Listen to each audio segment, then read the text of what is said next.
Thank you very much. Welcome to a unique event on BBC One. A provocative argument put by a forceful speaker with no interviewer to interrupt and an audience that for once listens but doesn't speak. Tonight's lecture is given by a Nobel Prize winner, a scientist at the top of his tree, the president of the Royal Society, the world's oldest scientific academy, Sir Paul Nurse. Now, Sir Paul's mission is to get all of us, politicians, teachers, business people, the media, to accept the vital importance of science in our lives and to do much, much more to promote it. Paul Nurse is no science geek, and his career really ought to encourage all slow starters. He wasn't good at exams. He struggled to get a place at university. Oh, and he's also a pilot. He's a mountain walker, and he rides a motorbike, a rather flashy one, bought with the money from his Nobel Prize. And his next big project is the Francis Crick Institute, which is going to open in 2015, and it's planned to be one of the biggest biomedical laboratories in the world, with 1,500 scientists at work here in London.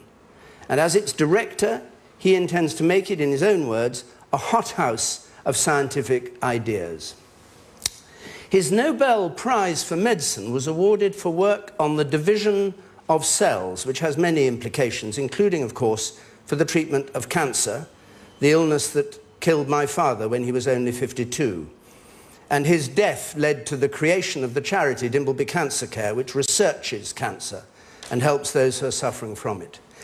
Richard Dimbleby was the BBC's first news reporter, the first war correspondent, and a trailblazer in the development of television in the 50s and the 60s. And 40 years ago, this annual lecture was set up by the BBC to commemorate him. It's established over the years a formidable reputation, and I have absolutely no doubt that tonight's lecture will further enhance it. Ladies and gentlemen, would you welcome Sir Paul Nurse.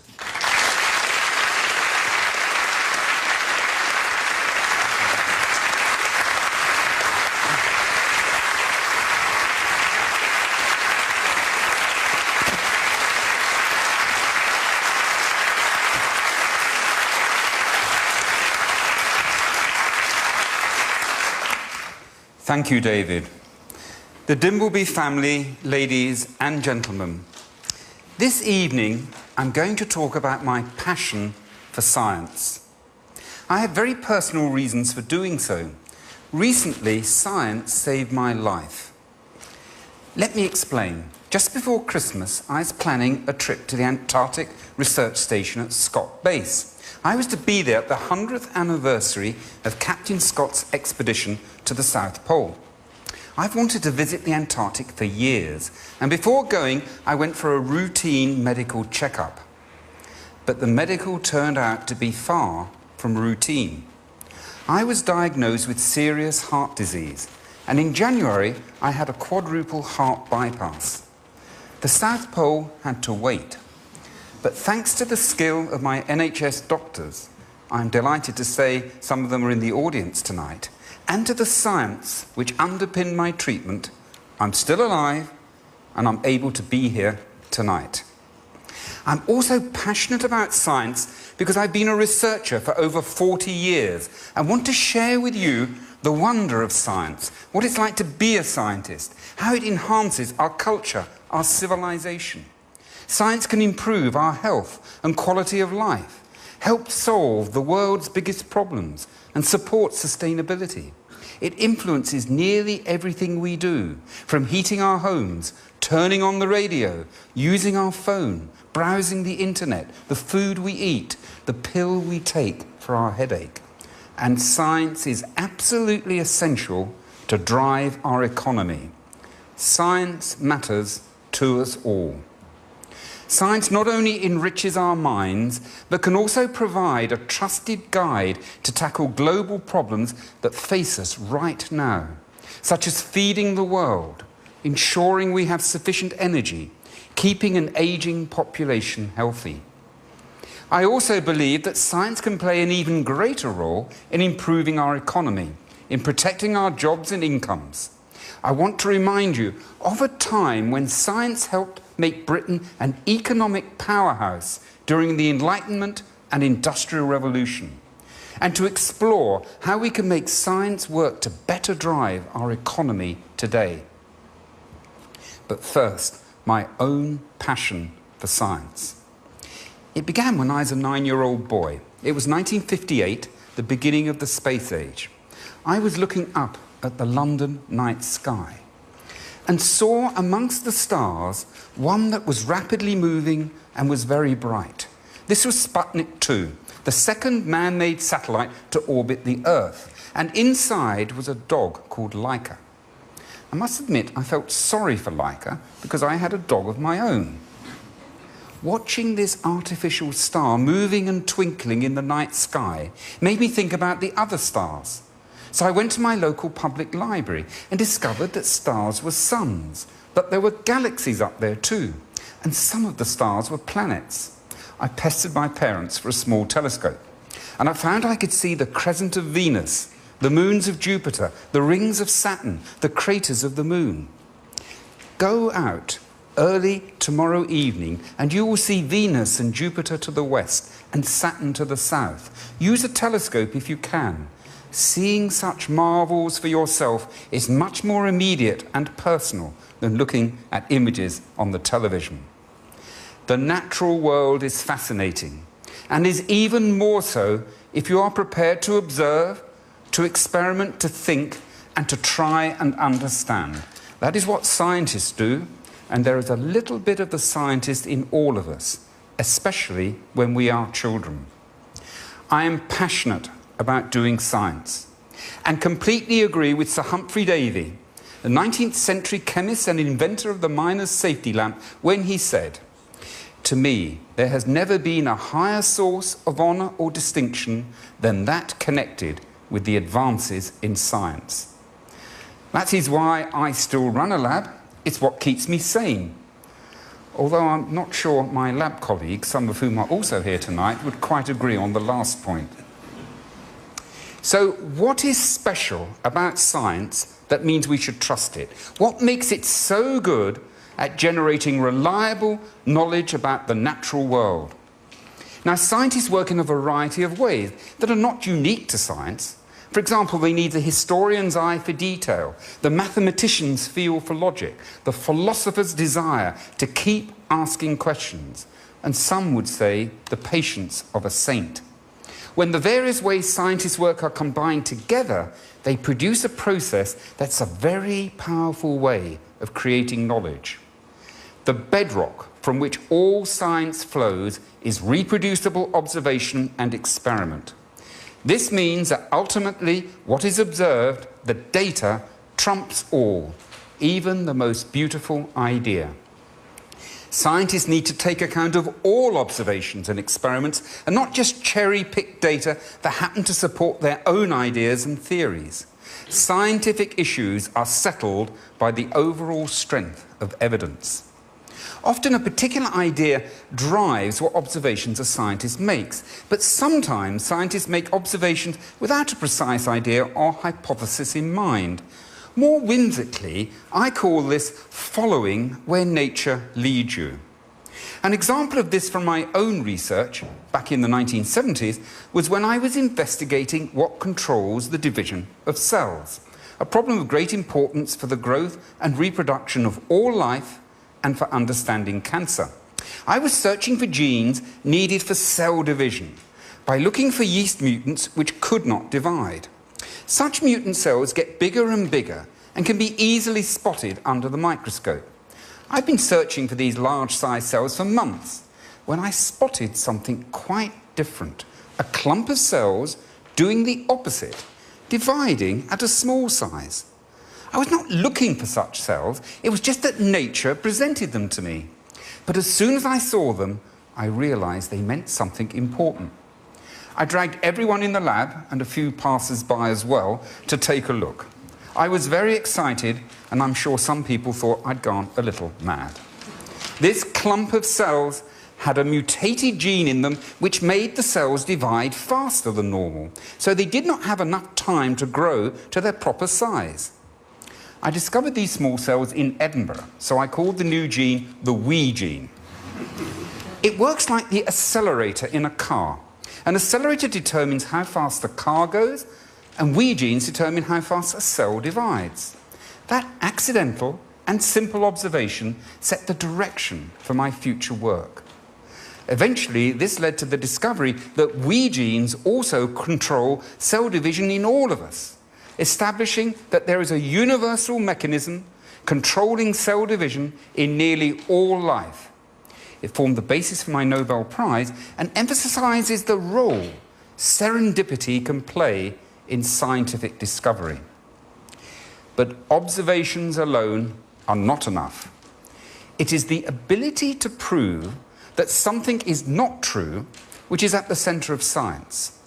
This distinguishes it from beliefs based on religion and ideology, which place much more emphasis on faith, tradition, and opinion. As a scientist, I have to come up with ideas that can be tested.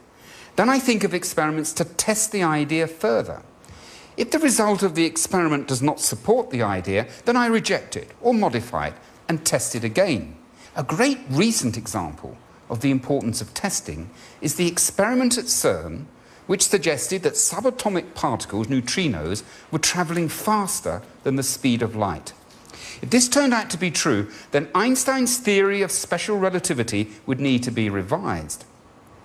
As you can imagine, the scientific community was amazed and sceptical, but they did not shout the CERN scientists down. Instead, they encouraged them to do more experiments to further test their hypothesis. I've been relying on my physicist daughter, Emily, who works at CERN and University College London, to keep me updated. The latest is there might be either a loose connector or a faulty clock. So Einstein can probably relax, at least for the moment. Implicit in this approach is that scientific knowledge evolves. Early on in a scientific study, knowledge is often tentative, and it is only after repeated testing that it becomes increasingly secure. It is this process that makes science reliable, but it takes time. This can lead to problems when scientists are called upon to give advice on issues when the science is not yet complete. We see this every day in the newspapers, whether breast implants are safe or what foods are good or bad. The public want clear and simple answers, but sometimes that is not possible. People need to understand this, and we should start in our schools.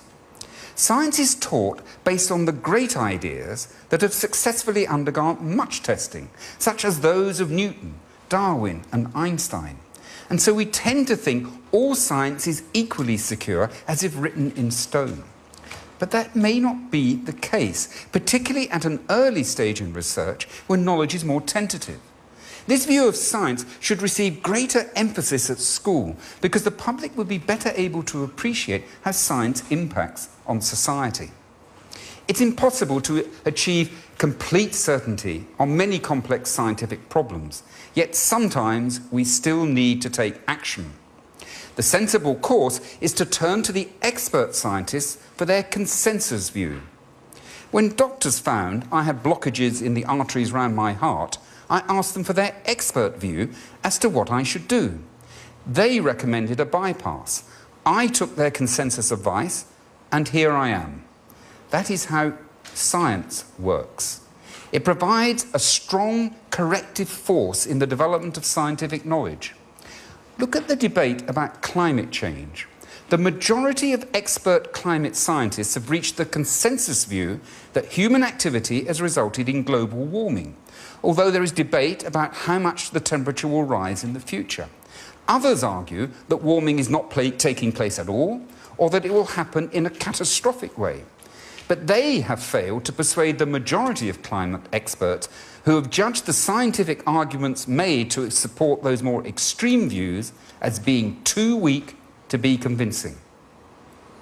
There are also personal qualities which are important for science, including a sceptical attitude, honesty and transparency, courtesy in scientific dispute. Humility and self-doubt help as well.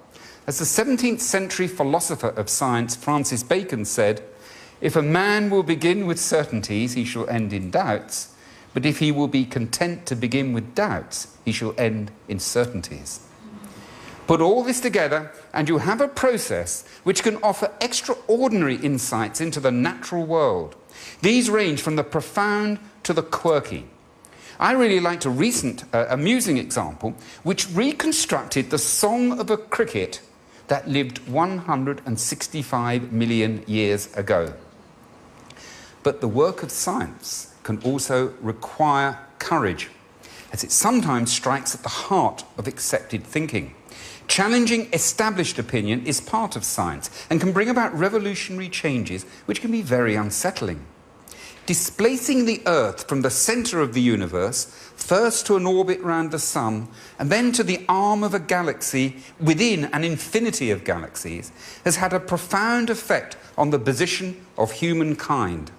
Evolution had the same dramatic impact, moving us from being specially created and separate from the rest of life to being related to every living organism on the planet. Charles Darwin recognised this in his Descent of Man. Man, with all his qualities, with sympathy, with benevolence, with his godlike intellect, with all these exalted powers, man still bears in his bodily frame the indelible stamp of his lowly origin.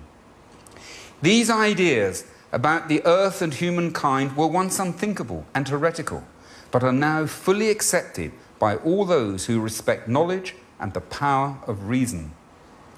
Science continues to be revolutionary, and we always have to be ready for what it might reveal. Improved knowledge of human embryology and an increased ability to keep the unborn child alive have major implications for when life begins and ends, also for interventions such as abortion. Studies of the brain will reveal correlations between neural activity and what we are thinking, our memories and our emotional states. Increasingly, we are likely to be able to use chemicals to alter brain function and to modify behaviours. Advances will have consequences for our views on free will, on justice and diversity. How much choice do we really have when we make decisions? Is punishment for certain criminal behaviours right if they are strongly influenced by an individual's genes? Will work in neuroscience influence how we educate our children? These are issues of crucial significance that can only be properly addressed if we enjoy a healthy relationship between science and society. Scientists need to identify issues early and to encourage open debate about the implications and consequences of scientific and technological advances. Such debates will sometimes be difficult, but they must take place. This is essential if we are to have a society that is comfortable with science and that can reap the benefits it can bring. And science can bring us great, practical, everyday benefits. It has always been a useful art, generating knowledge that, when properly used, leads to application through technologies and engineering for the public good. Again, at the birth of modern science, Francis Bacon argued that scientific knowledge gives us a power to relieve man's estate. Robert Hooke of the Royal Society emphasised how scientific discoveries on motion, light, gravity, magnetism and the heavens would improve shipping, watches, optics and engines for trade and carriage. Today, the world faces major problems.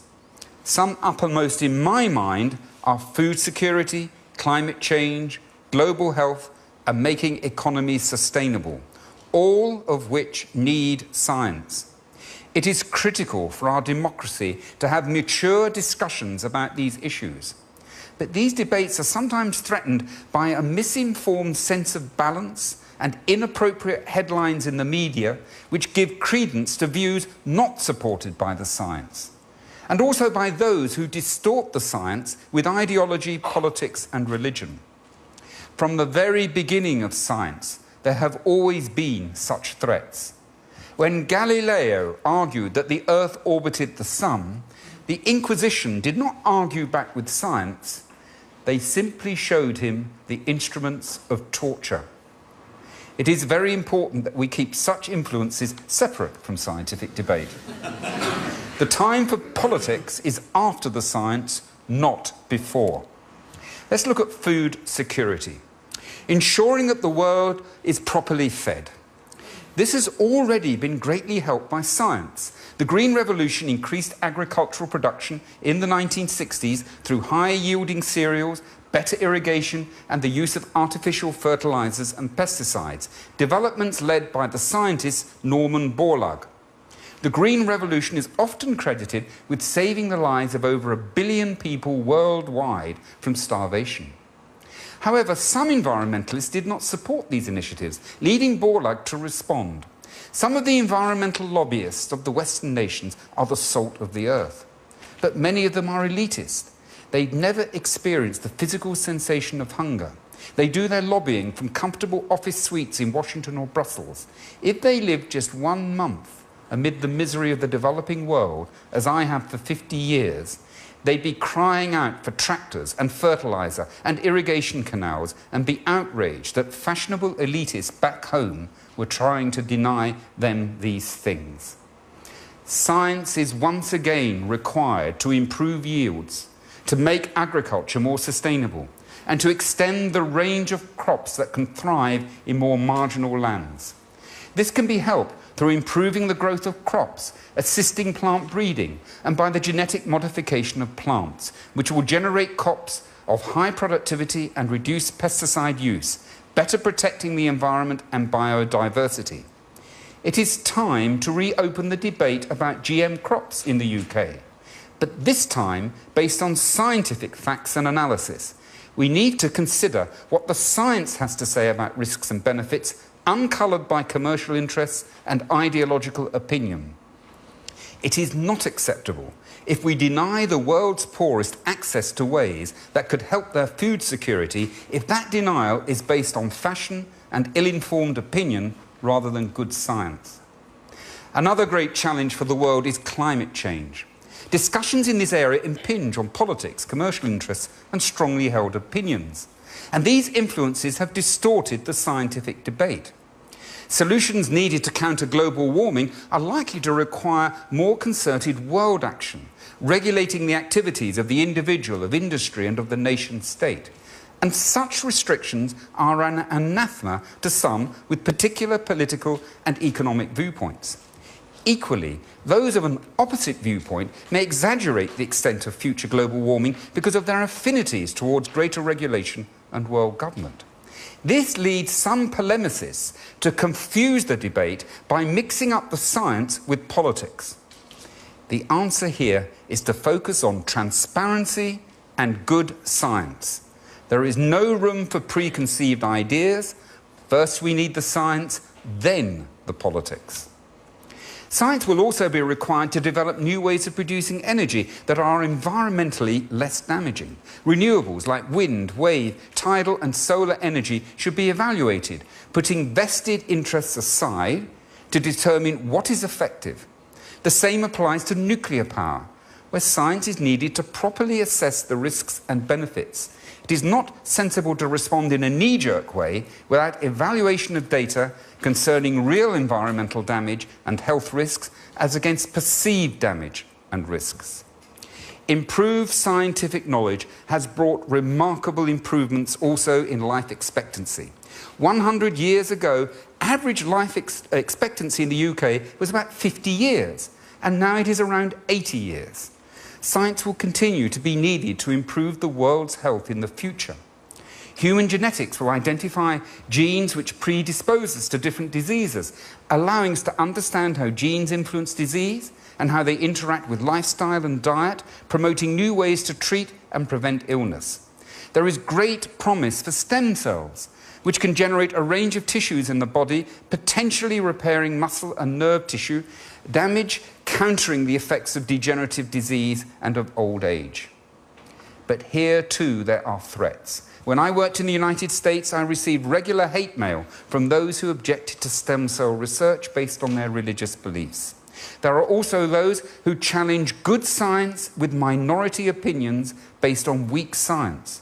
as was the case with campaigners who objected to the triple MMR vaccine. As a consequence, reduction in vaccination led to children's lives being put in danger. I have no doubt that science will continue to have a major impact on all such global issues over the coming decades. But now I want to turn to the issue preoccupying many of us today, the economy. Science is key to creating jobs and putting money in our pockets. The Industrial Revolution brought scientists, engineers, technologists and entrepreneurs together to apply science to industry and the economy.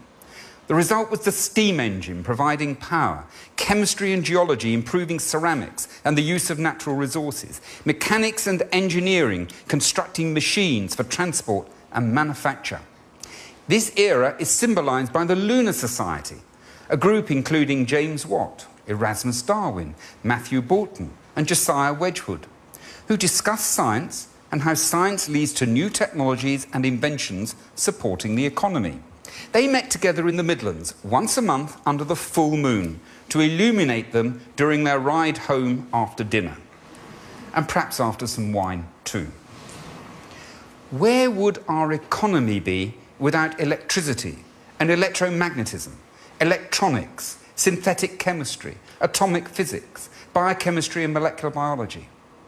Some say Michael Faraday answered the Prime Minister of his day when asked what good his inventions of the electric transformer, generator and motor might be, by saying, "Why, Prime Minister, someday you can tax it." Although almost certainly never said by Faraday, this anecdote captures the view of some politicians and business leaders who fail to grasp how science can enhance industrial capabilities and create wealth. However, Faraday did eventually end up on the back of the £20 note, and for that matter, entrepreneur Boulton and scientist Watt, architects of the steam engine, appeared last year on the £50 note. So science seems to be going up in value. So how can we make sure that science thrives in the UK and continues to bring benefits to our economy?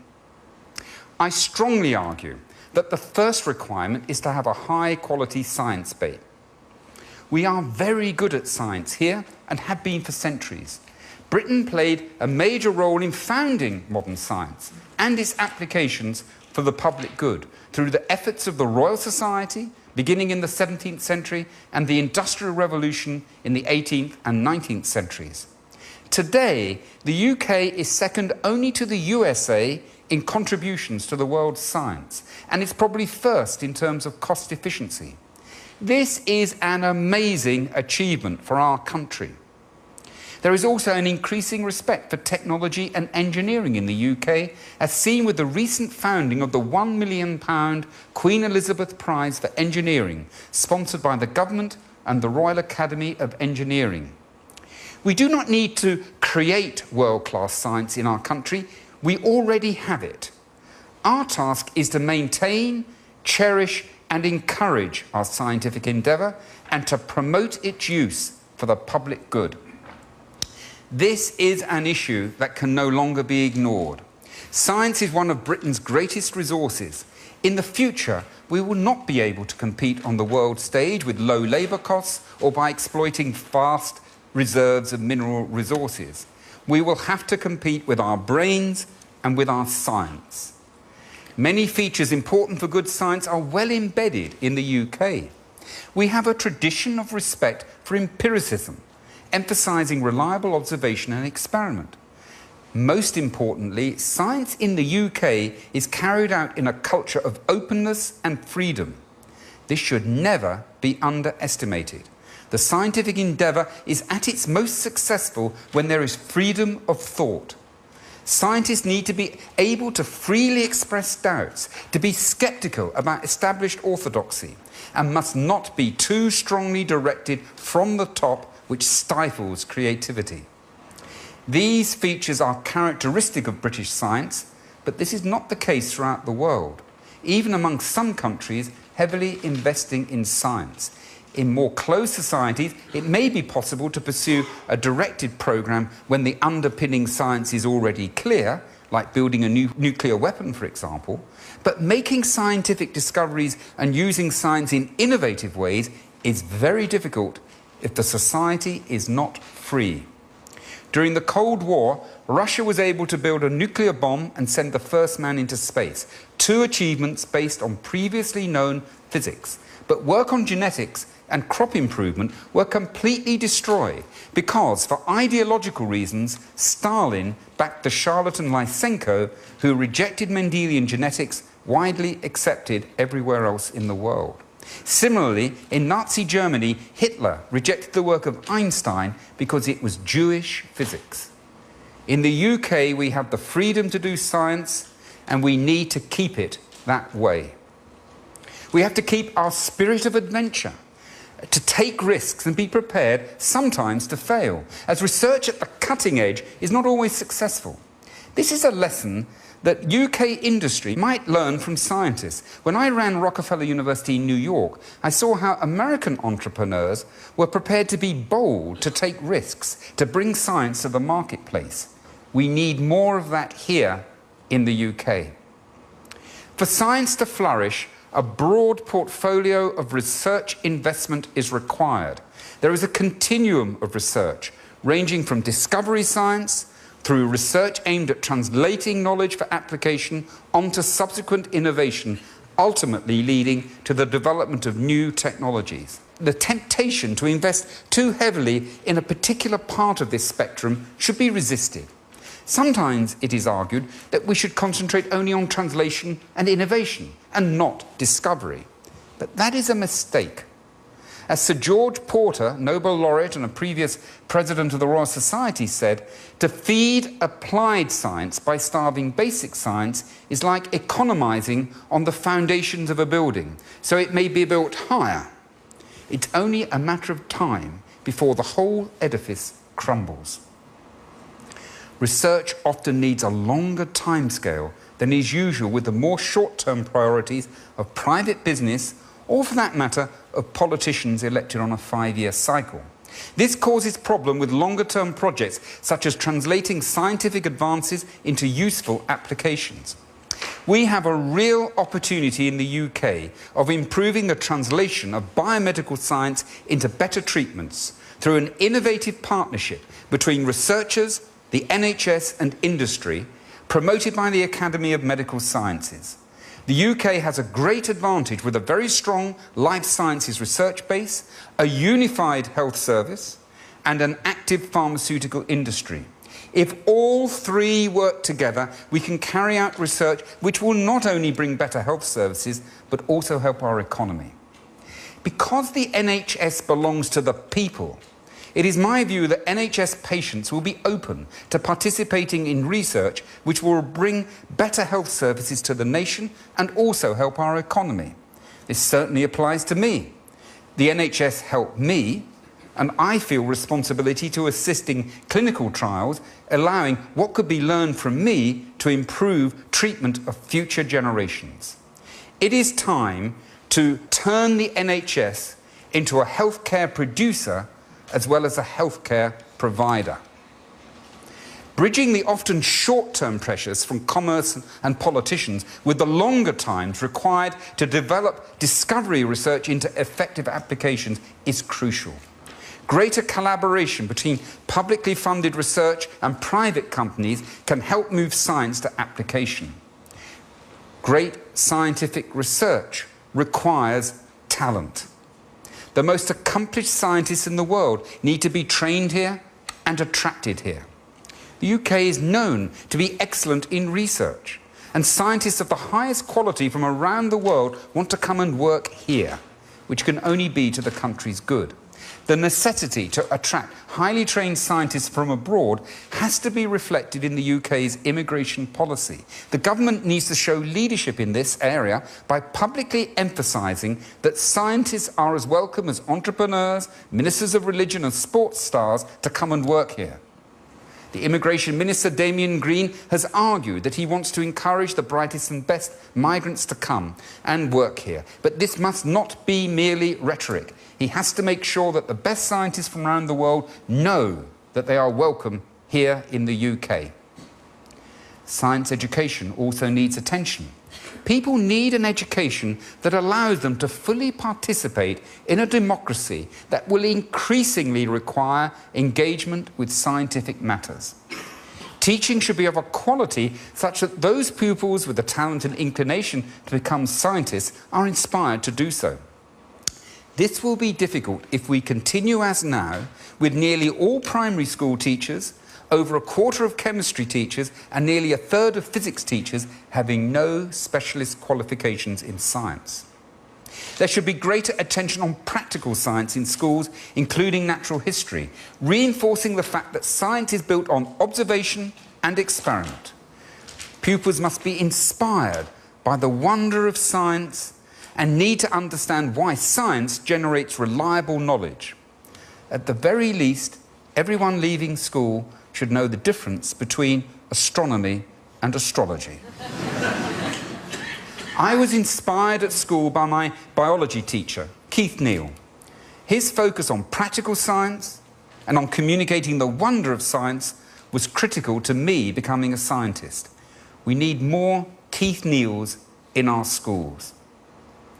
Most important for the UK is a culture shift to fully recognise what science can contribute. We should reawaken the spirit of the Enlightenment, a respect for science and rationality, a free sharing of ideas and thinking with people from all walks of life, revive the energy of the Industrial Revolution, and have the courage to take risks and be true entrepreneurs. We can learn from the Lunar Society, where scientists, intellectuals and entrepreneurs met together. But the world is more complex now. We've become more focused on specialist areas cut off from each other. Scientists are insufficiently exposed to other scientific disciplines. There are barriers between scientists and technologists and engineers, blocking the exchanges needed for innovation. There are further blocks between these communities and those who lead the public services and industry who need the applications of science. It is essential to break down these barriers through increasing permeability of both ideas and people between different sectors. With permeability will come more innovative ideas and greater mutual respect, leading to better progress in translating science into useful applications. I want to put these ideas into practice at the new Francis Crick Institute being built in London next to St Pancras Station. When it opens in 2015, it will house 1,500 scientists in what may well be the biggest biomedical laboratory building in the world. It will not just be a place for scientific experiments, but also a place for experimenting in the way science is done. As director of the Institute, I want to create a cultural and economic hothouse of scientific ideas and applications to make exciting discoveries, improving our health and driving our economy. I do not want scientists to stay in their labs all the time. I want them to mix with the best minds from industry, the city, the public services, the media, to spark off new ideas to help science benefit us all. It will be a place without departments or restricting hierarchies, with scientists free to pursue their own creative ideas in a highly interactive and open building. If it sounds a bit like anarchy, that is because it will be a bit like anarchy. It is often in mixed up and chaotic circumstances that the most creative work is done. Remember Harry Lime in The Third Man, who said, "In Italy, for 30 years under the Borgias, they had warfare, terror, murder and bloodshed. But they produced Michelangelo, Leonardo da Vinci and the Renaissance. In Switzerland, they had brotherly love, they had 500 years of democracy and peace, and what did they produce? The cuckoo clock." The Francis Crick Institute is a thrilling opportunity to create the world's leading biomedical research facility right here in the UK, attracting the best minds from all over the world, and could also be a model for getting our economy to work better. Good science needs good long-term support, and the UK must look at the scale and the scope of the funding it provides for science, both from public and private sources. The government has protected science in the recent cuts, which is very welcome. But even so, in real terms, support for science has been reduced.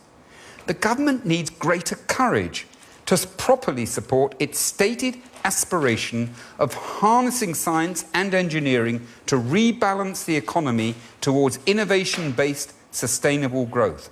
The UK spends 1.8% of GDP on research and development. The Americans, 2.9%. The South Koreans, 3.7%. And we are dropping down international league tables for the production of patents. An even greater problem is spend by industry in the UK on research and development. At present, only 0.8% of GDP, less than half the percentage spent in the US and Germany. This low level of investment in science from industry means it lacks the research capacity to reach out and exploit the scientific knowledge being produced. There needs to be a shift in the boardroom to understand and appreciate what science can bring, with more focus on the longer term. Typical of the problem is what happened to the utilities. In the years following privatisation, there was a collapse in spend on research and development. Good for short-term profits, maybe, but not for long-term sustainability or long-term profits. I am passionate about science because it has shaped the world and made it a better place. And I want to see science placed more centre stage in our culture and economy. Our present economic troubles have promoted a debate about the future of our economy. And that future must include a major role for science. We need a new Enlightenment, an Enlightenment for the 21st century. And Britain is the place to do it, with its history of freedom, rationality and scientific achievement. We need more science in government, the boardroom and the public services. We need more funding for science. We need greater engagement with the public and a society comfortable with science. We need to convey the wonder of science and what it contributes to our culture and our civilization. If we want science to deliver all of this, we must up our game with the vision to think big, bigger than our competitors, and to imagine where we want to be in the future. Science can help us get there, just as it did in the past. If we get it right, our whole society will benefit. Science is, and always has been, one of Britain's greatest assets. I am optimistic that the time has come for a new deal between science and society to achieve all of these things. If we are to hold our own on the world stage, then it is time to make sure we don't take it for granted, but encourage, cherish and promote our science. And I call upon us all to start now. Thank you.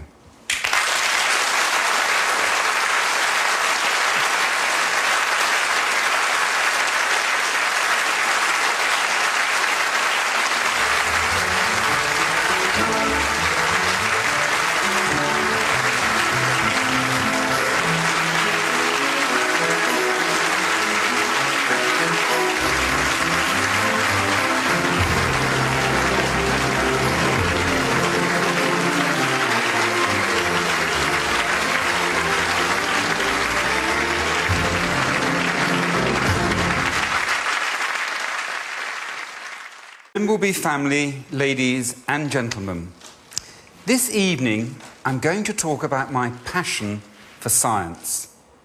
I have very personal reasons for doing so. Recently, science saved my life. Let me explain. Just before Christmas, I was planning a trip to the Antarctic Research Station at Scott Base. I was to be there at the 100th anniversary of Captain Scott's expedition to the South Pole. I've wanted to visit the Antarctic for years, and before going, I went for a routine medical checkup. But the medical turned out to be far from routine. I was diagnosed with serious heart disease, and in January, I had a quadruple heart bypass. The South Pole had to wait. But thanks to the skill of my NHS doctors, I'm delighted to say some of them are in the audience tonight, and to the science which underpinned my treatment, I'm still alive and I'm able to be here tonight. I'm also passionate about science because I've been a researcher for over 40 years.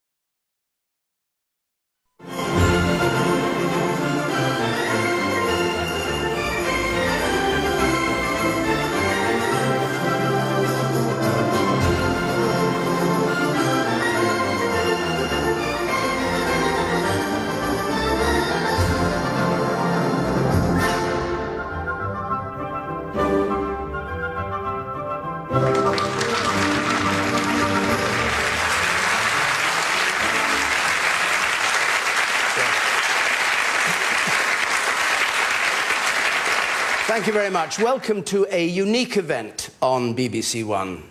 A provocative argument put by a forceful speaker with no interviewer to interrupt and an audience that for once listens but doesn't speak. Tonight's lecture is given by a Nobel Prize winner, a scientist at the top of his tree, the president of the Royal Society, the world's oldest scientific academy, Sir Paul Nurse. Now, Sir Paul's mission is to get all of us, politicians, that killed my father when he was only 52. And his death led to the creation of the charity Dimbleby Cancer Care, which researches cancer and helps those who are suffering from it. Richard Dimbleby was the BBC's first news reporter, the first war correspondent, and a trailblazer in the development of television in the 50s and the 60s. And 40 years ago, this annual lecture was set up by the BBC to commemorate him. It's established over the years a formidable reputation, and I have absolutely no doubt that tonight's lecture will further enhance it. Ladies and gentlemen, would you welcome Sir Paul Nurse.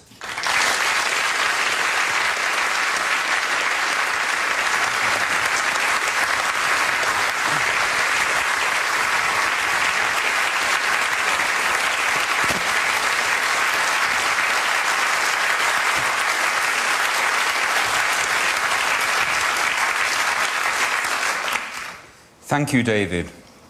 The years, I want to share with you the wonder of science, what it's like to be a scientist, how it enhances our culture, our civilization. Science can improve our health and quality of life, help solve the world's biggest problems, and support sustainability. It influences nearly everything we do, from heating our homes, turning on the radio, using our phone, browsing the internet, the food we eat, the pill we take for our headache. And science is absolutely essential to drive our economy. Science matters to us all. Science not only enriches our minds, but can also provide a trusted guide to tackle global problems that face us right now, such as feeding the world, ensuring we have sufficient energy, keeping an aging population healthy. I also believe that science can play an even greater role in improving our economy, in protecting our jobs and incomes. I want to remind you of a time when science, teachers, business people, the media, to accept the vital importance of science in our lives and to do much, much more to promote it.